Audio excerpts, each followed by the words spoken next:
তো ভিউয়ার্স, এই Juki MS 210 বেলকো attach, অর্থাৎ আমরা যেটাকে প্রোফাইল স্টিচ নামে চিনি, এই মেশিনে আজ আমি দুটি বেলকো কিভাবে একসঙ্গে অ্যাটাচ করা যায় সে কাজটি দেখাবো। আপনারা মনোযোগ সহকারে দেখবেন। আর এই কাজগুলি করার জন্য কিভাবে প্রিপারেশন নিতে হয় সেগুলিও আমি আপনাদেরকে স্টেপ বাই স্টেপ দেখানোর চেষ্টা করবো ইনশাল্লাহ। আপনারা ধৈর্য সহকারে দেখুন। তো আমি প্রথমত মেশিনের পাওয়ার সুইচটি অন করে নেব।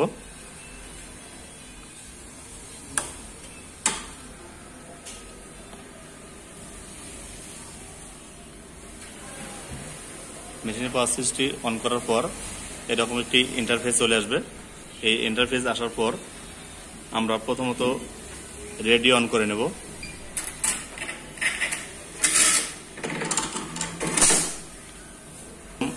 এই প্রেসার ফিটটি উপরে উঠে যাবে।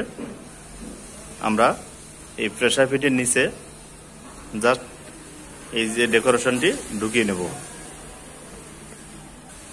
ভিউয়ার্স, একটা জিনিস অবশ্যই খেয়াল রাখতে হবে, যেহেতু আমাদের প্রেসার ফিটের রাউন্ড এদিকে, সেহেতু আমরা সবসময় লেফট সাইডে একটু গ্যাপ বাড়িয়ে নেব, যাতে করে এই প্রেসার ফিটের কোনো অংশ এদিকে না লাগে। তো আমি সেজন্য একটু রাইট সাইডে বাড়িয়ে নিয়েছি, মানে স্পেস কম রেখেছি, আর লেফট সাইডে একটু জায়গা বেশি রেখেছি। এবারে আমি মনিটরের দিকে চলে যাব। যেহেতু আমি অন্য একটা প্যাটার্নে ওকে করার পর আমার এই ডেকোরেশনটি ঢুকিয়ে নিয়েছি, ফিট নামিয়ে নিয়েছি। এখন এই পর্যায়ে রেখে, যাতে করে আপনার যে প্রোগ্রামটি কাগজে করা আছে সেটি যেন না লড়ে, সেদিকে লক্ষ্য রেখে মনিটরে চলে যেতে হবে। এবার দেখুন, আমি জাস্ট রেডি বাটনটি অফ করে নেব। এটি হচ্ছে আমার হোম পজিশন। এই জাস্ট যখন আমি প্রথম মেশিনে পাওয়ার সুইচ অন করেছিলাম সেই সময় এই ইন্টারফেসটি এসেছিল। এবারে আমি প্রোগ্রাম করার জন্য এম বাটনটি ক্লিক করব। এম বাটনটি ক্লিক করার পর এই ইন্টারফেসটি চলে আসবে। ইন্টারফেসটি আসার পর আমাকে এই বাটনটি ক্লিক করতে হবে। আপনারা লক্ষ্য করুন, যখন এই বাটনটি ক্লিক করব আমি, এই বাটনের কালারটি চেঞ্জ হয়ে যাবে। তারপরে আমাকে এম বাটনে পুনরায় ক্লিক করতে হবে।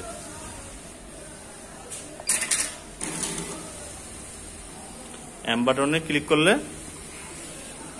আমার মেশিনটি তার হোম পজিশনে চলে যাবে, অর্থাৎ মিডলে চলে আসবে নিডেলটি। এবার আমি পুনরায় আবার মনিটরে চলে যাচ্ছি। ইন্টারফেসে লেখা এসেছে moves to input mode creating data newly is okay, অর্থাৎ আমি যে নতুন করে প্রোগ্রাম করতে চাচ্ছি তার পারমিশন নেয়ার জন্য বলা হচ্ছে। আমি এন্টার চাপ দিয়ে পারমিশন নিয়ে নিলাম। এই পারমিশন নেওয়ার পর ভিউয়ার্স, আমাকে সর্বপ্রথম যে কাজটি করতে হবে সেটি হচ্ছে এই, আপনারা লক্ষ্য করুন এই বাটনটি, এটি হচ্ছে জাম্প বাটন। আমি জাম্প বাটনে ক্লিক করব। জাম্প বাটনে ক্লিক করার পর এখানে ইন্টারফেস চলে এসেছে একটা, আমি সেটাকে এন্টার করে নেব। এন্টার করার পর এবারে দেখুন এই ইন্টারফেসটি চলে এসেছে। এবারে আমি যে কাজটি করব সেটি হলো, আপনারা অবশ্যই এই মেশিনের প্রোগ্রাম করার সময় লক্ষ্য রাখবেন, এখানে 1 2 3 4 5 6 7 8 8টি অ্যারো মার্ক রয়েছে। এই 8টি অ্যারো মার্কের সাহায্যে আমাদেরকে পুরো প্রোগ্রামটা করে নিতে হবে। তো আমি প্রথমত আমি যে ডেকোরেশন করেছি তার লেফট সাইডের এক অংশে নির্বাচন করব। সেজন্য আমাকে প্রথমত এই তীর চিহ্নটি চেপে ধরে রাখতে হবে। আমি এই তীর চিহ্নটি চেপে ধরে রাখছি, আর প্রেসার ফিটের দিকে লক্ষ্য করুন। এবারে দেখুন, আমি এই তীর চিহ্নটার সাহায্যে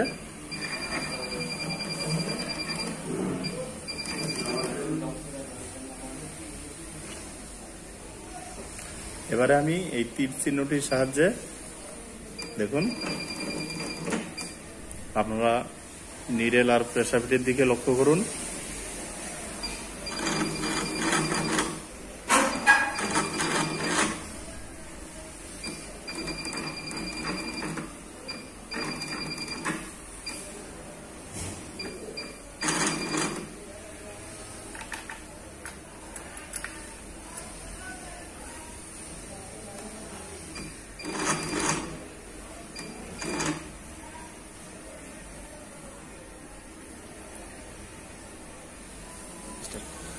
ভিউয়ার্স, এইরকম কোনো চতুর্ভুজী বেলকো জয়েন করার জন্য অবশ্যই আমরা 1 2 3 4 এই 4টি কোণার লেফট সাইডে মিডলে নিডেল নির্ধারণ করে নেব। আমরা পূর্বে দেখেছি অ্যারো মার্কের সাহায্যে আমরা নিডেলটি লেখার উপরে বিন্দু পরিমাণ যেন কম বেশি না হয় সেদিকটা অবশ্যই লক্ষ্য রাখবো। আপনারা দেখুন, আমি আমার সেন্টার মতো নিয়ে নিলাম। এই সেন্টার হওয়ার পর ভিউয়ার্স দেখুন, আমার এই ডিজাইনটির লেফট সাইডের একদম মিডলে নিডেলটি আমি সেন্টার করে নিয়েছি। এদিকে এই মিডলে সেন্টার করার পর আমি যেটা খেয়াল করব সেটা হচ্ছে, আপনারা মনিটরের দিকে লক্ষ্য করুন, আমার এখানে এক্স স্কেল ওয়াই স্কেলের মান দাঁড়িয়েছে 45/12। আপনারা দেখুন 45/12। এই বিষয়টি অবশ্যই লক্ষ্য রাখতে হবে।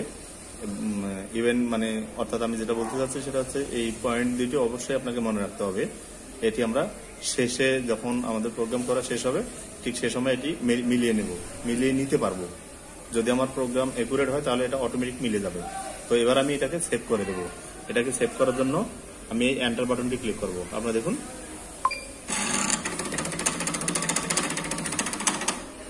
বুঝো না?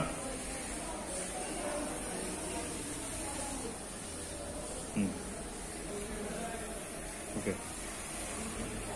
এই এন্টার বাটনটি দেওয়ার পর আমার প্রেসার ফিট তার পূর্ণের জায়গায় চলে গেছে, অর্থাৎ পূর্বের জায়গায় চলে গেছে। এবারে আমি এখানে স্টিচ সেটিং করব। স্টিচ সেটিং করার জন্য আমাকে এই লাইন অপশনটি ক্লিক করতে হবে। আপনারা দেখুন, আমি এটিকে ক্লিক করে দিলাম। এখানে ক্লিক করে দেওয়ার পর এখানে যাই লেখা থাকুক না কেন এটি হচ্ছে স্টিচ ভ্যালু। আমি এটাকে 3.0 দিয়ে দিলাম। আপনারা আপনাদের প্রয়োজন অনুসারে যত পয়েন্ট বাড়িয়ে দিবেন তত স্টিচ পাতলা হবে, যত কমিয়ে দিবেন তত স্টিচ ঘন হবে। এই বিষয়টি লক্ষ্য রেখে আপনারা আপনাদের কাজ চালিয়ে নেবেন। এবারে আমি এটাকে এন্টার করে দেব। এন্টার করার পর পুনরায় পারমিশন চাইবে, সেটাকে আমি আবার অ্যালাউ করে নেব। অ্যালাউ করার পরে আমি আবার মূল ডেকোরেশনে চলে আসতেছি। আপনারা লক্ষ্য করুন, আমি প্রথমত এই নিডেলটিকে আমার সামনের এই কর্নারে নিয়ে আসব। এই নিডেলটিকে এই কর্নারে নিয়ে আসার জন্য আমাকে প্রথমত উপরের অ্যারো মার্কের সাহায্যে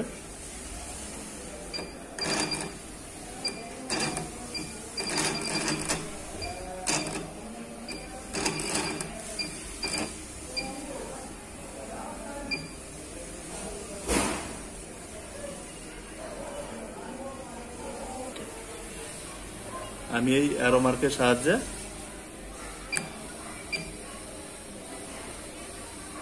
আপনাদেরকে অবশ্যই লক্ষ্য করতে হবে যেন এই পয়েন্টগুলি ঠিক থাকে। উপরে -.10 আসছে, আমি ওটাকে সমান করে দেব। সমান করার জন্য আমাকে যেদিকে যাওয়ার প্রয়োজন আমি সেদিকে যাব। 0.0 উপরে, নিচে হচ্ছে 13.95। এই 13.95টাকে আমি 14 করে নিলাম। এটি হচ্ছে জাস্ট এই অ্যারো মার্কগুলির সাহায্যে এই পয়েন্টগুলো আমি সমান করে নিলাম। আর ওদিকে আমার ফ্রেমের দিকে তাকিয়ে দেখেন বরাবর কর্নারে চলে গেছে। নিডল বরাবর কর্নারে চলে গেছে। এই কর্নারে আসার পর আমি পয়েন্ট বাটনটি চেপে নেব। এটি হচ্ছে পয়েন্ট বাটন। আপনারা দেখুন, পয়েন্ট বাটন চেপে দিলে এখানে চাপ দিলে এখানে একটি হলুদ রঙের রেখা পড়ে যাবে, অর্থাৎ আমি কতটুকু মার্ক করলাম সেটি দেখা যাবে এখানে। এবার আমার ফিটের দিকে লক্ষ্য করুন, আমার নিডেল এই সেন্টার থেকে এই কর্নারে চলে গেছে। এবার আমি এই কর্নার থেকে সোজা এই কর্নারে চলে আসবো। এই কর্নার থেকে সোজা এই কর্নারে আসার জন্য আমি এভাবে না এসে আগে এখানে চলে আসব। এখানে চলে আসলে তাহলে আমি এই জায়গার মানটা পেয়ে যাব, তো আপনারা লক্ষ্য করুন মনিটরের দিকে। আমি ভিউয়ার্স মনিটরের দিকেও লক্ষ্য করতেছি, প্লাস আমার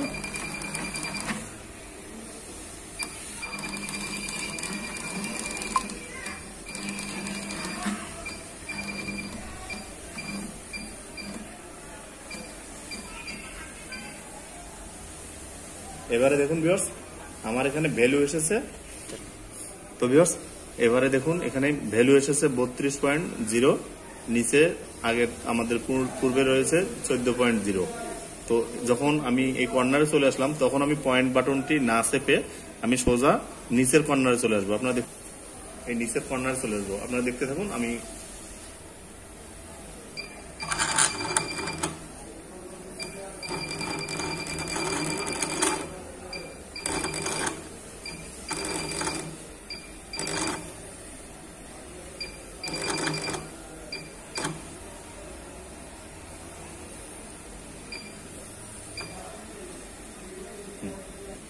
আপনারা দেখুন আমি যখন লেফট সাইড থেকে রাইট সাইডে এসেছিলাম ঠিক সে সময় নিচের ভ্যালুতে ছিল +14। এবারে আমি যখন নিচের দিকে চলে এসেছি তখন আমি যখন এখানে এসেছিলাম তখন ভ্যালু ছিল 14 প্লাস, যখন নিচে নামিয়ে নিয়ে এসেছি তখন ভ্যালু এসেছে -14। অর্থাৎ আমি এখানেই পয়েন্ট বাটন চেপে দেবো। আপনারা দেখুন এই পয়েন্ট বাটনটি চেপে দেবো। এই পয়েন্ট বাটনটি চাপার কারণে দেখুন ক্রস অর্থাৎ বাঁকা হয়ে দাগটি এখানে চলে এসেছে। এই বাঁকা হয়ে দাগটি এখানে চলে আসার পর আমাকে যে কাজটি করতে হবে সেটি হচ্ছে আমি পুনরায় আবার উপরে চলে যাব, অর্থাৎ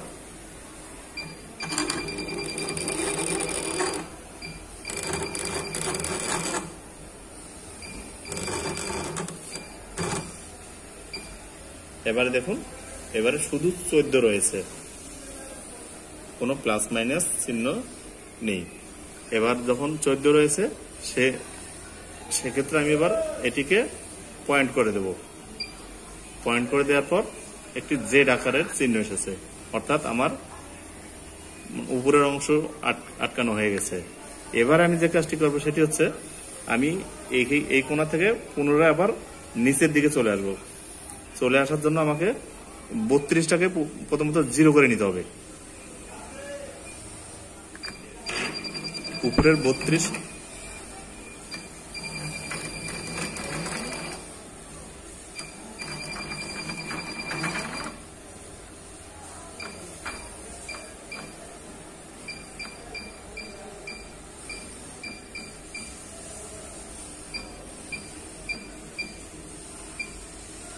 এবারে দেখুন আমার উপরের ভ্যালু 32 ছিল, সেটি এখন 0 হয়ে গেছে।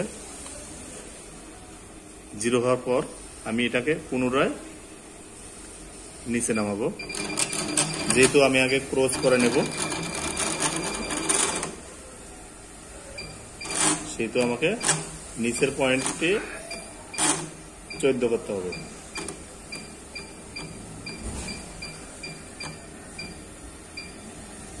নিচের পয়েন্টটি 14 করে নিলাম। দেখুন নিচের পয়েন্টটি 14 হওয়ার পর আমি এবার পয়েন্ট চেপে দেব।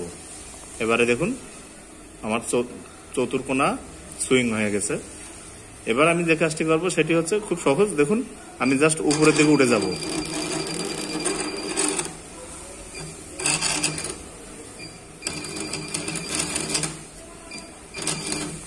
উপরের দিকে বলতে পুনরায় 14 হবে, পয়েন্ট চেপে দেবো, আবারও রাইট সাইডে চলে যাব, 32 হবে, পয়েন্ট চেপে দেবো, আবারও নিচের দিকে চলে যাব,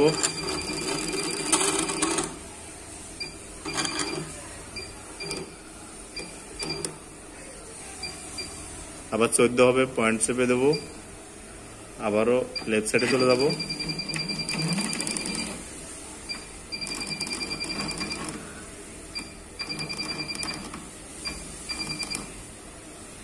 লেফট সাইডে আসার পর 0 0 হইতে হবে ভিউয়ার্স, উপরের ভ্যালুটা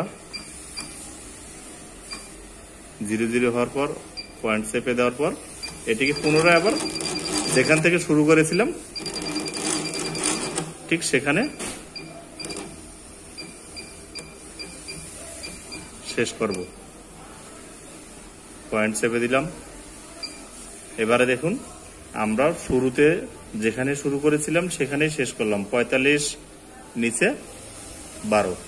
আমরা এখান থেকে শুরু করেছিলাম, এখানে শেষ করলাম। তার মানে হচ্ছে এভাবে প্রোগ্রাম করার মানে একটি উপকারিতা হচ্ছে, সেটি হলো আমাদের কোনো পয়েন্টে নিডেল আপ ডাউন বসবে না, কোনো পয়েন্টে নিডেল আপ ডাউন বসবে না। আপ ডাউন না বসলেই সুইংটি সুন্দর হবে, পয়েন্টগুলি সুন্দরভাবে মিলবে, চতুর্কোণার মেজারমেন্ট ঠিকভাবে মিলবে। এবার আমি এটাকে সেভ করে নেব। সেভ করার জন্য আমাকে এন্টার বাটন ক্লিক করতে হবে।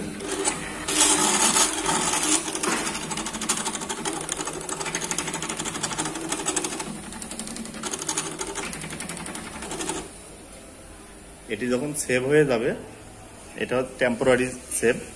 এই সেভ হওয়ার পর আমরা যদি চাই পুনরায় আরেকটি বেলক্রো জয়েন করার জন্য সেটিও করতে পারবো, কিংবা এখানেই যদি সেভ করতে চাই সেটাও করতে পারবো।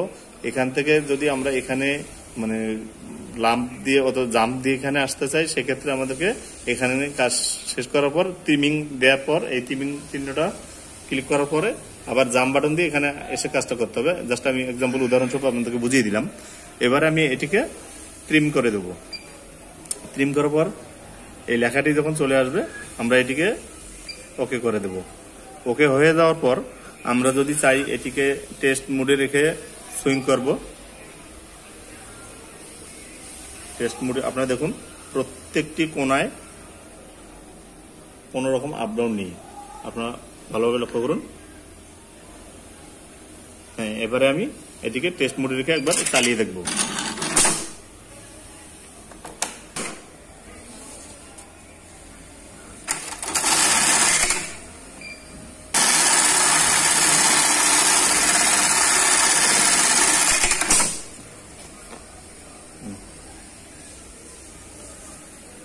এই হচ্ছে ভিউয়ার্স বেলক্রো জয়েন করার সঠিক নিয়ম। আমরা দীর্ঘদিন যাবৎ এভাবে করে আসতেছি, আপনারা এভাবে করবেন। বিশেষ করে পয়েন্টগুলি অবশ্যই মনে রাখবেন। এবার ভিউয়ার্স আমরা টেস্ট মোড থেকে বেরিয়ে যাব। বেরিয়ে যাওয়ার পর টেস্ট রেডি বাটন অফ করে নিলাম। এই ক্রস চিহ্নকে ক্লিক করব। এখন আবার পুনরায় আগের ইন্টারফেসে চলে এসেছে। এবার আমি এটিকে প্যাটার্ন নং দিয়ে সেভ করব। সেজন্য আমাকে এই লেফট সাইড এবং রাইট সাইডে দুটি অ্যারো মার্ক রয়েছে, আপনারা দেখুন। এই অ্যারো মার্কের আমরা রাইট সাইডে যে অ্যারো মার্কটা রয়েছে সেটির উপর ক্লিক করব। এটির উপর ক্লিক করার পর এখানে কি লেখা আসছে দেখুন, মিডিয়া ইজ নট ইনসার্টেড। আমরা এটি থেকে রিসেট করে দেব। রিসেট করার পর এখানে এই আইসির চিহ্নটি ক্লিক করার পর নং চাইবে, সেখানে ক্লিক করব। এবারে এটি দিলাম। দেওয়ার পর প্যাটার্ন রাইটিং আপনি চাইলে এখানে 999টি প্যাটার্ন সেভ করা যাবে। আপনি আপনার প্রয়োজন অনুসারে একটি প্যাটার্ন দিয়ে নেবেন। আমি জাস্ট যেহেতু আমার এই মেশিনে 600-র উপরে প্যাটার্ন করা আছে, সেহেতু আমি 600-র উপরে যে কোনো একটা প্যাটার্ন দিয়ে আপনাদেরকে উদাহরণ দেখিয়ে দিচ্ছি। আমি 700 প্যাটার্ন নং 700 দিয়ে দিলাম। এই 700 প্যাটার্ন নং দেওয়ার পরে এন্টার দিলাম। আমার প্যাটার্নটি সেভ হয়ে গেছে। যদি প্যাটার্নটি সেভ না হতো তাহলে XY ওভাররাইটিং লেখা আসতো, সেখানে পুনরায় আবার এন্টার বাটন ক্লিক করলেই ওটা সেভ হয়ে যেত। এবার আমি বেরিয়ে যাওয়ার জন্য আমি আবারও এম বাটন ক্লিক করলাম। পূর্বের ডিসপ্লেতে আমি ফিরে যাব, সেজন্য আমাকে আবার পুনরায় এই বাটনটি ক্লিক করতে হবে। আপনারা দেখুন পূর্বে যে ইন্টারফেসটি ছিল আমরা সেখানে ফিরে এসেছি। এবারে এম বাটন ক্লিক করব। এম বাটন ক্লিক করার পর data being created is inserted and moves to swing mood okay. আমরা এন্টার চাপ দিয়ে বেরিয়ে আসবো। আপনারা দেখুন আমরা 700 প্যাটার্ন নং দিয়েছিলাম, 700 প্যাটার্ন নংয়ে এই প্রোগ্রামটি সেভ হয়ে গেছে। এরপর আমি আমার পরবর্তী ভিডিওতে রানিং, যেহেতু এই একটি প্যাটার্ন করার সময় আমরা লাইন অর্থাৎ স্টিচ দিয়ে থাকি, আর যখন প্যাটার্ন করা শেষ হয়ে যাবে বা সুইং করার ক্ষেত্রে লাইনে যখন প্রোডাকশনে উঠবে ওই সময় যদি কখনো স্টিচ ঘন কিংবা পাতলা করতে হয় সেক্ষেত্রে আমরা এই ব্যাপারে দ্বিতীয় স্টেপে ভিডিও বানাবো ইনশাল্লাহ, আপনারা দেখে নেবেন। তো এই ভিডিওটি ভালো লাগলে অবশ্যই একটি লাইক দিবেন। ওকে, তো ভিউয়ার্স, ভিডিওটি ভালো লাগলে অবশ্যই একটি লাইক দিবেন, বন্ধু বান্ধবদের মাঝে ভিডিওগুলি শেয়ার করবেন, যাতে করে আমার ট্রেনার মেকানিক ভাই যারা আছেন তারা আমার এই ভিডিওগুলি দেখার সুযোগ পায়, কাজগুলি শেখার সুযোগ পায়। তো এই বলে আমি আজকের ভিডিও এখানে শেষ করছি। আল্লাহ হাফেজ, আসসালামু আলাইকুম রহমতুল্লাহ।